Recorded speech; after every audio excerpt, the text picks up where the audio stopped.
Okay, I'll get straight into the Bible study. Today we are at Ecclesiastes chapter number 6.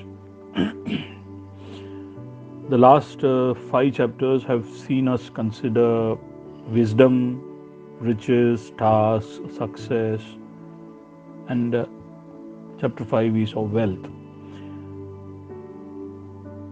Our understanding of what is life comes from what we hear from people around us, from the world. And they tell us what things are important, what are the things we should aim at in life. That's how we initially decide the pursuits of our life. If you go into a bookstore and look at the category of inspiration and motivational talks, or where we get books which are biographies and autobiographies, we will see stories of people who have made it big in their lives. Each of them has something to tell us about how somebody can become like them,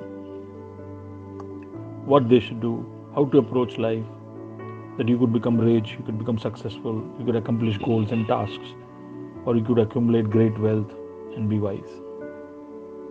And believe me, these kinds of authors, this kind of book and published work are on the rise. So these are the things that really define life of those around us.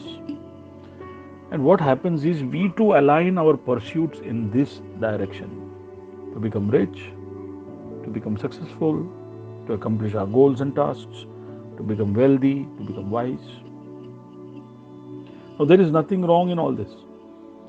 However, the critic does warn us with various examples of what could happen to those who are in the pursuit of these things and what does actually happen. So, in the last 5 chapters, we had a very descriptive portrayal that the critic tries to make, and he is trying to fill in as much detail as he can about these pursuits, so that we are aware of what comes with it and what comes at the end of it. Now, he is citing various reasons, various situations, various circumstances, various events. All things need not apply to every situation, but it is highly impossible, but none of these things applied to all these things. I hope you understood what I'm trying to say. It is not necessary that all the things that a critic has cited as the flip side apply to everything, but it is not possible that none of these things were applicable. So even if one of these things is applicable as a flip side, it should make us think. He has made these conclusions after a thorough look at life with the help of the gift of wisdom that God gave him. And his conclusion in all these things is that these things are hevel, vanity, meaningless, because they will never fulfill or satisfy. They will never fulfill or satisfy. Now, you must have noticed that I ended with the word satisfy, because that is going to be the message of chapter number 6. In this chapter, the critic delves into the topic of satisfaction. If one of the chief goals in our life is fulfillment and satisfaction in whatever we do or whatever we get, then it is crucial to know why it is important and how we can be satisfied or be content. So let's look at why is satisfaction important. To help us understand why satisfaction is so important, the critic draws to 2 major scenarios.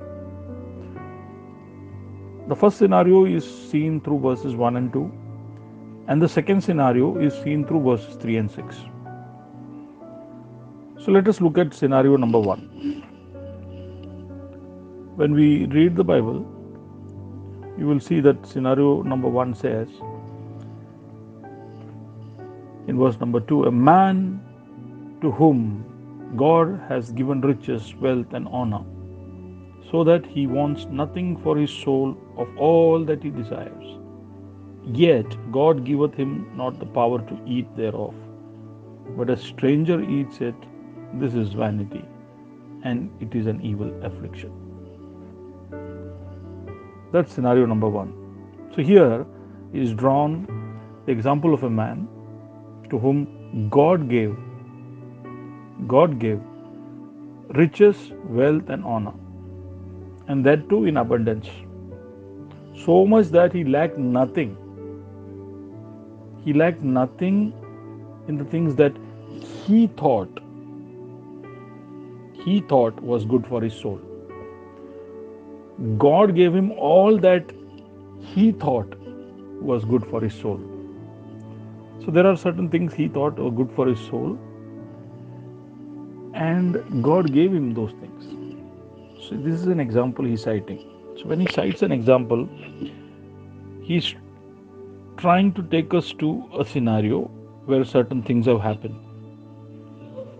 This could be extreme scenarios, 1 in a million scenarios, and he's trying to explain something from this scenario. So he says there is somebody whom God has given everything that he thought was good for his soul. Now we may all think that it's a good thing, but the critic says it looks good, but ultimately it becomes evil, and it is heavy upon those who are given everything. Why? Because of what happens along with it. What's it? God gives them their desires, all the things that they think are important, but he takes away their power to eat of it. Meaning, the opportunity to enjoy those very things he has given to them. God gives them, but then he doesn't give them the opportunity to enjoy those very things that he has given them. Don't get upset.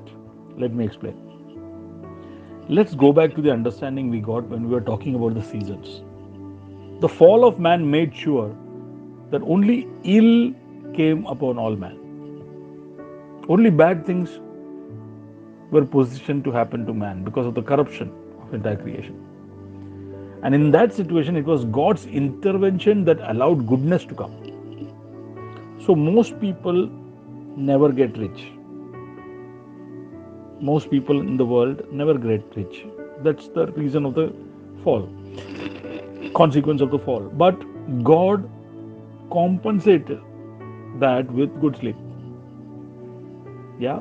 So when they don't get certain things, there are other things that God accommodates. Most people don't get honorable positions, but God gives them the joy. Most people live in a hand-to-mouth existence throughout their life, but they seem to be compensated in other ways by God. So the goodness that comes into the life of a man are only and only because God allows it. That's why the New Testament says that all good things come from God. God has channeled it, allowed it into our lives. So it is in that sense that our man here has got the good things. Why it is mentioned the other way? Let's look at it. Now in the case of our man, whatever he desires, he has got. There are a few things that God allows to acquire whatever he has desired. But there are some areas that God doesn't intervene. I mean, there could be a lot of things which were not right in his life, and in certain areas, God has intervened and allowed goodness. And in the case of this man, what he desired and what God desired were in the same areas. So he got all those things. But another area where he should have been able to get the power to enjoy what God has given him, there God did not intervene. So for our man, what it means to have no power to eat could mean that he had a short life. He died of a heart attack, or had an accident, or a fraud that robs him of everything that he accumulated. And thus he didn't get the opportunity to enjoy them. God allows certain things to happen. It is a consequence of the randomness coming in combination with the certainty of death. It is an evil, and that is heavy upon man. So that's the situation of our first man. So let me reiterate. We looked at scenario number 1. This is a person who has everything, but he is unable to enjoy whatever he has because he is short on time. He doesn't have enough time to be able to enjoy it. Now the critic takes us to the next extreme. Here he cites the example of another man who has long life. So the first man did not live long. The second man has long life. And he is also unable to enjoy. Let's see why. Since the objection that most people will make is about the short life that the earlier guy had, the critic takes the example of another guy who got very long life. He takes the example of a man who had 100 children and also lived a long life. To have 100 children, this man must have been rich, successful, and perhaps even famous too. Along with that, being famous and rich, he has sons who are a reward and a heritage from God. So doesn't the Bible say that blessed is the man who has a quiver full of them? So now when he has got the riches and the fame and the children too with the long life that the first man didn't get, he got opportunities to enjoy these things. But when he actually got down to it, he could not enjoy it. When you read verses 3 to 6, you read the account of this man, and the critic cites the example of this man who got a long life, because that was our complaint with the first guy. He didn't get the time, and that was unfair. He says, okay, here is another guy who has long life, but he also is not able to enjoy. There was something that didn't allow him to enjoy what he had. There was an emptiness inside of him, something amiss that didn't allow him to enjoy. There is one more thing mentioned here about such a man. Along with the verse that he is not able to enjoy the goodness, it's also mentioned that he did not get a proper burial. Now that usage doesn't mean that they were not buried, but it means that he was never mourned for. Nobody cried for him. When he dies, there won't be many who cry over him or miss him. Now we do not know why they are not crying. Is it because they think that, oh, he has lived so long, enjoyed everything that a man could enjoy. He has lived his life. So they think that, okay, since he has enjoyed and lived his life, why mourn? He's lived a long life. Whatever a man could enjoy, he has enjoyed. So why mourn? That could be one of the reasons. Or it could be that his attitude and his behavior towards others was not appreciated by them. So therefore he was despised, and therefore he didn't get a proper burial, which means people didn't mourn. People were not sad that he went away, because anyways he was getting to their nerves or a pain in the neck. The critic says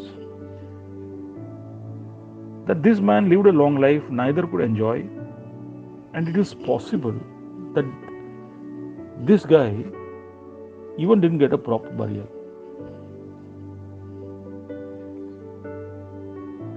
A stillborn is better than such a man.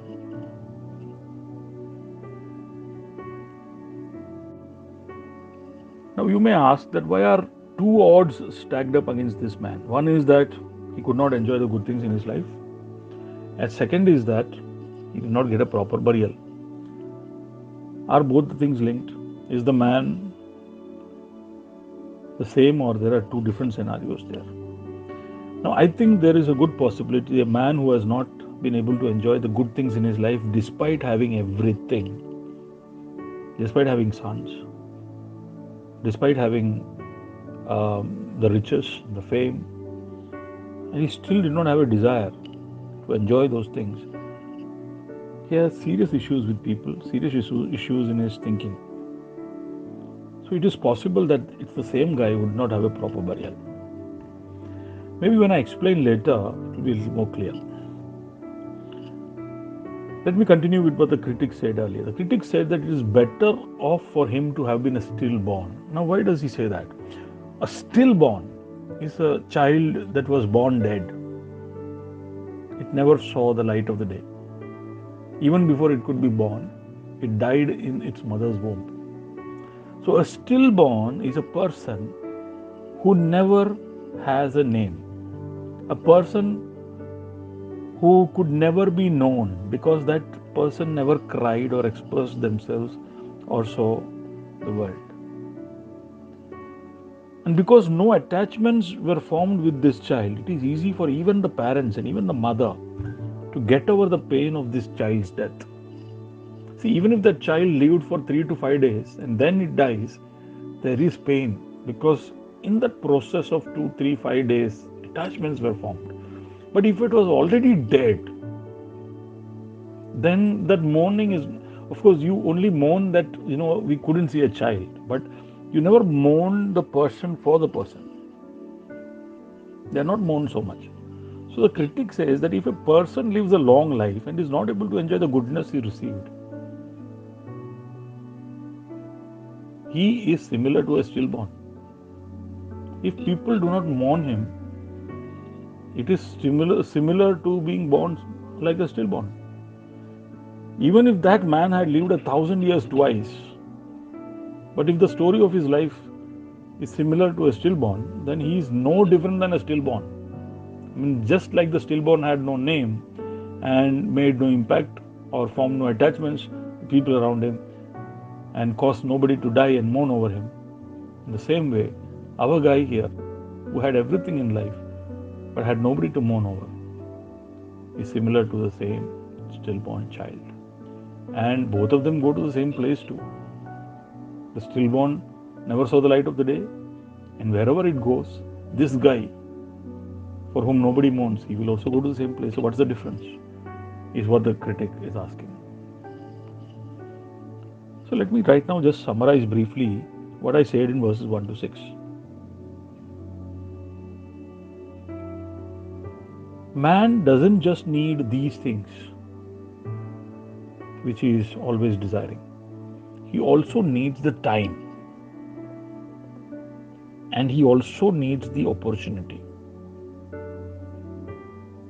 And when he has them, he also needs inside of him a desire to enjoy it, and thus a satisfaction, a contentment for the things he enjoys. It is not just enough to get these things into our house or into our banks or into our hands. It is also important to get enough time, enough opportunities, plus a desire to enjoy this. That means there needs to be a satisfaction that has to happen along with the getting. So if that satisfaction doesn't happen, it is an evil affliction, is what the critic says. That you can't be satisfied with what you've got. Man, what is the use of getting all this? Because it's already so much of hard work.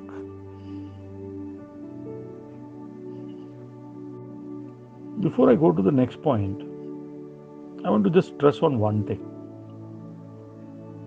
The attachment of human beings with proper burial.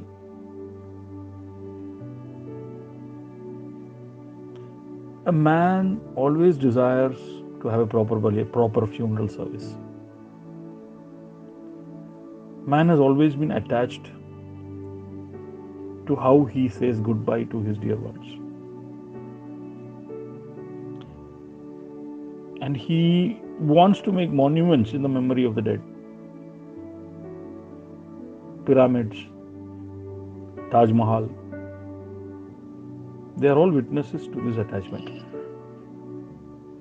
Now the attachment is not just to the dead person, the attachment is also to the physical body. I mean, Man is fascinated by the human body. He's attached to the human body in the way it is. And therefore, he doesn't want to let go, so he creates this monument. He has this attachment where he wants it to have a decent burial, and it needs to be properly treated, it needs to be respected, it needs to be handled carefully. There needs to be monument created. He's obsessed with this idea of the physical body being treated well, not just when he's alive, but even after he's gone. The New Testament concept always talks about another body.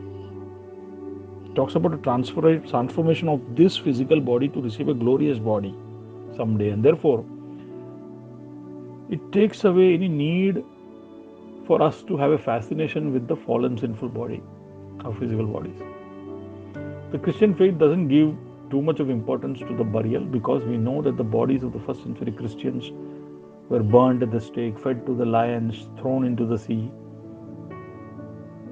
The Bible says that in the end time, when Christ returns, each of these things will give back the dead. The sea will give back its dead. The earth will open and give back its dead. So it doesn't matter, we get a proper funeral service. One of the reasons that many people do not shift denominations, go from one church to another, is they want to know whether you have a cemetery, whether you will bury our bodies properly. It is a big thing. But the Bible, especially the New Testament, does not give any importance to the funeral service. We should have no such dreams. The only dream we should have is that, even if our bodies are not recovered, it's burnt, or it is cut to pieces or thrown away or given to dogs, whatever. If there is a memorial service that people behind us will hold, what we should think of is how many of people will turn up in that memorial service. And when they do come there, what will they be thinking and what will they be talking about? I go to so many funeral services, and of course there are people there, but it is just a handful of them who are really grieving and crying. Rest of them are there just to see what's happening, and most of them are talking about what's happening in the market. What is the rate of this? What is the rate of that? They're joking, they're laughing. They are not mourning the dead. If they mourn you and remember your investment in their lives, I think that is the proper burial that you get. Your life has not been in vain. I think knowing that itself is very satisfying, that somebody will come and mourn for me. So I hope you understood the initial thought process of the critic in chapter 6. What he's saying is that satisfaction is very, very important, and he makes two scenarios to explain to us why it is important. Then he says that satisfaction is only possible when there is time to enjoy. Then he takes up the example of the man who has everything but is not able to enjoy. So he is not satisfied. And just because he had everything and could not enjoy and did not get satisfaction, his life is vanity. And the second scenario he draws is about another guy who also had everything. Now in this case, he also had a long life and enough opportunities, but yet there was something that held him back. So even if you have everything and you are not able to enjoy, that satisfaction element doesn't enter into the scene, your life looks worthless. You are very similar to a stillborn, So satisfaction is very crucial.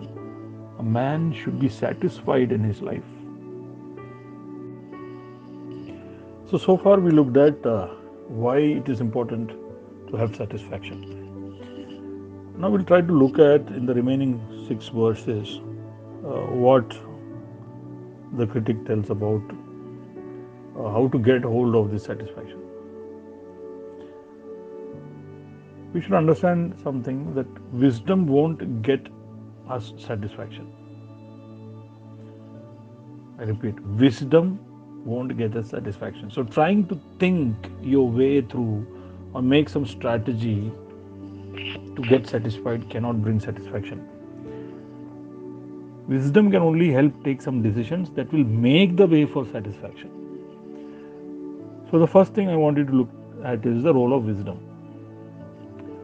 The role of wisdom in getting hold of satisfaction, contentment. Whatever you have, how to find contentment in it. So when we read verses 7 to 9, there are some lessons we get there. It says that wisdom will convince you to find satisfaction in whatever you have. There are two examples taken there, two lessons in those verses. One is a lesson from the food, second is the lesson from the eyes. Lesson from the food and the lesson from the eyes. Let me take both these lessons. What is the lesson from the food? Lesson from the food is, a man works hard to eat well. Isn't it? We all work hard, and at the end of the day we want a good meal. So man works hard to eat well. Then he eats well to work hard the next day. Then he works harder to eat better. And then he eats better to work harder. And this cycle goes on. They just go on in an endless cycle. And our appetites, they never get filled. The appetite is never satisfied. Look at the lesson from the food. The appetite is never satisfied by giving more or better of the same thing or anything. Also, the appetite quietens momentarily only to start disturbing again after a while. So when you give it food, your appetite is satisfied, but only for a while. After a while, it starts again. So what we learn from this whole cycle of eating and working and eating and working is that we should be convinced. Wisdom should convince us that you need not have more or better or enough of something to be fulfilled. I hope you got that. What we sometimes think is, if only I had more of something.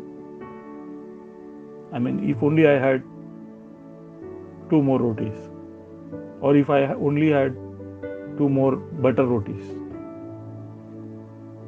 or if only I had enough butter rotis every day.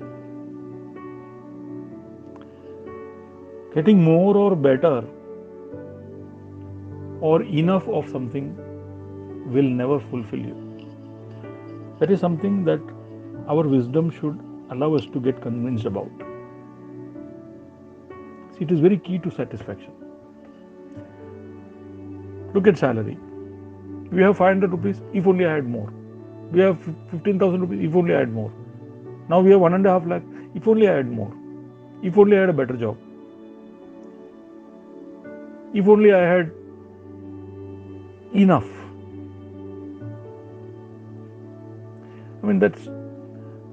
That whole endless cycle into which we get sucked. Wisdom should tell us that having more of something, better of something, and enough of something will never satisfy us. If something has not satisfied in its initial state, never expect it to fulfill you in its next state or its last state. Let's come to the lesson from the eyes. The lesson from the eyes is, better is the sight of the eyes than the wandering of desire. What does that mean? It means that better is a bird in the hand than 2 in the bush. Wisdom needs to convince you that what you have in your hand is real and it is in your possession.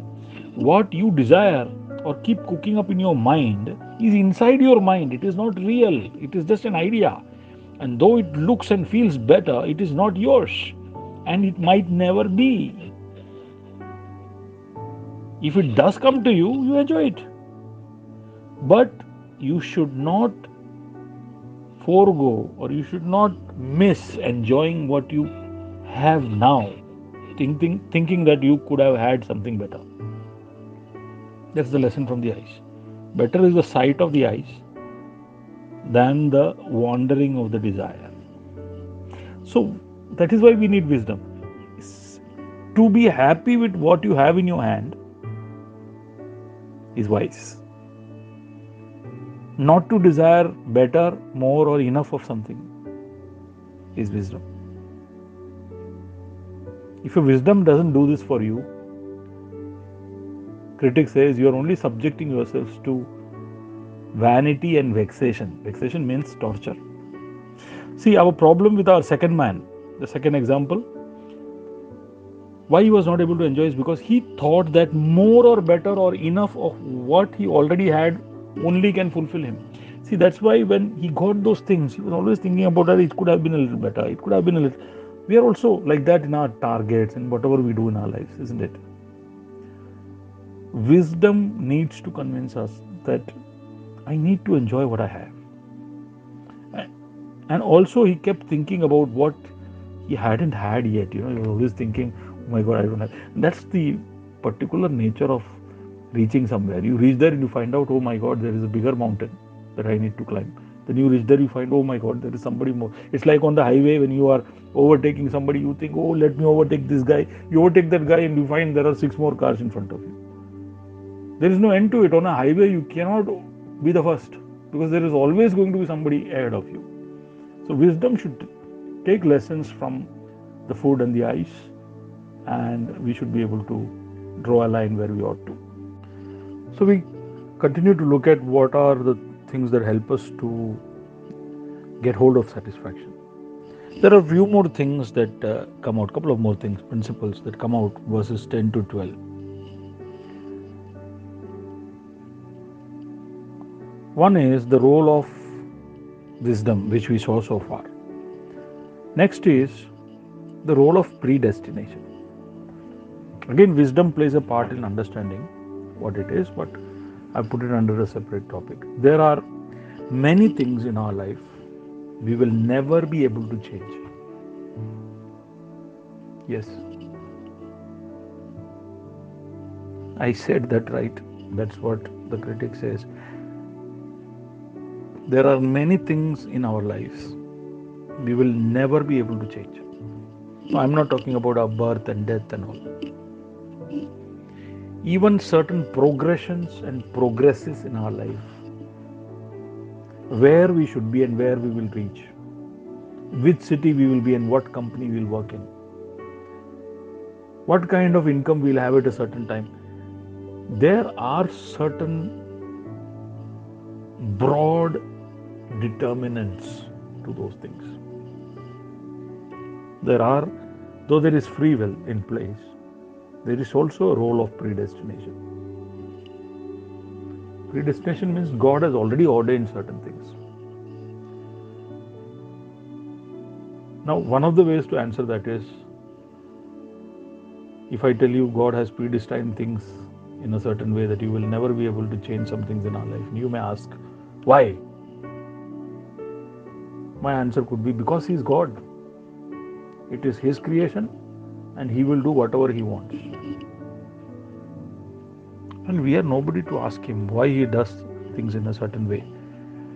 But then God is righteous, He is just, He is merciful. Though He can do anything with His creation, He is sovereign. Yet He will not do something which is not right. When you read Acts chapter 17, you come to know that God has ordained, predestined the time and the place of our birth.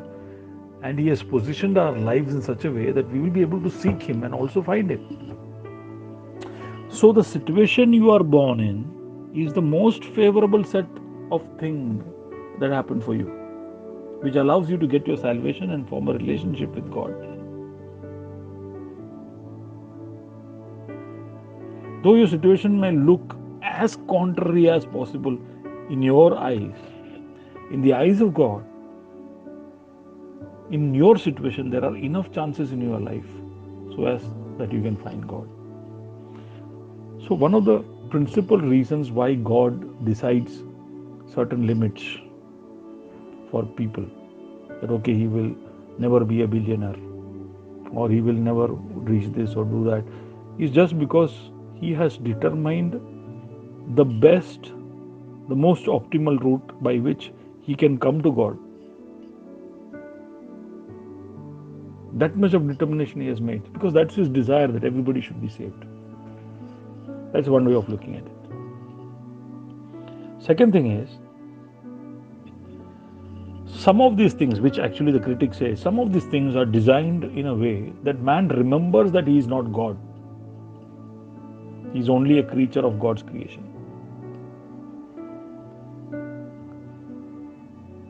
God wants us to remember that. See, however, the critic points out that it is in the nature of every man to want to prove God wrong. For example, if he is not ordained to become rich, man wants to try and prove to God that no, how can you say that? I'll try, I'll show you, I'll become rich and show you. But the critic says, how much ever he tries, he will not become rich, and man's persistence to not accept this decision of God, that means a state of perpetual denial, constantly attempting to prove God wrong, will only end up in vanity. How? See, to prove God wrong, he will only accumulate things that are vanity. And even after proving his point, he will only have things which are vanity. That means he will have nothing more than what he could have had he remained in God's plan.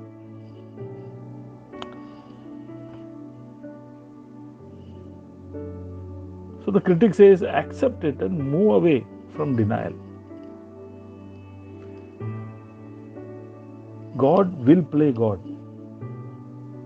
We want him to come along, tag along, be a friend, be a brother, be understanding. But he is God. And he knows he is God. And he will let us know he is God. And he will keep reminding us we are only his creation. There's no way out of it.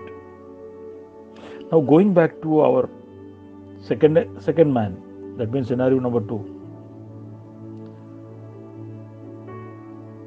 He could not accept the fact that God was keeping some things away from him. However he tried, he was not getting some things.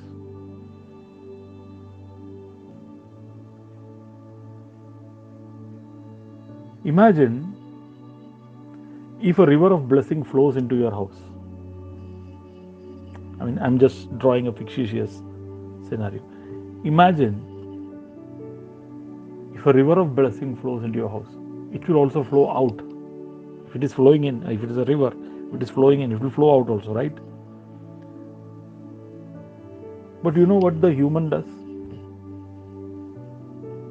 His basic nature tells him to go and close every exit. If the river of blessing has come, it should not escape this house. It should not exit. Let it accumulate as much as it can inside the house. See, that's our nature. We don't want to let go. We want more and more of everything. If the river is coming and going, let it come and go. You enjoy whatever it gives you, That's not the attitude that man has. And you can only imagine what happens in the process. If he allows the river to accumulate in the house, what will happen? And there is one more principle, the last principle that the critic says, that will help us to have a hold on satisfaction. He says that we can never know what is good for us among the things that we usually desire as good in our lives. Only God knows what is best for us, because he is predestined, because he knows our nature. He knows what all and who all will come to our lives. So he knows what is good. Only God knows what is best for man. We cannot know. So we will always be in a certain level of ignorance, and that is good in a sense. What man should do is he should do his best on a given day with the set of things that he has, and he should decide to be satisfied with whatever comes his way, accepting his ignorance that okay, I cannot know what is really good for me, helps him to enjoy what he gets. Let me explain. Think of a man sitting in a village. He's never seen the city or the life that we live, and he gets a roti to eat with onions and chilies. Do you know there are so many people in the world who eat just roti with onion, raw onion and chilies, and they think that is food for them. Now, he doesn't know that there is something called as butter chicken. He doesn't know that there are so many varieties of food that he is missing out on. Because of that ignorance of his, he is able to enjoy the roti with the raw onions. I mean, this is a very oversimplistic example, but I just drew that to let you know how ignorance can help us enjoy what we have in our hands.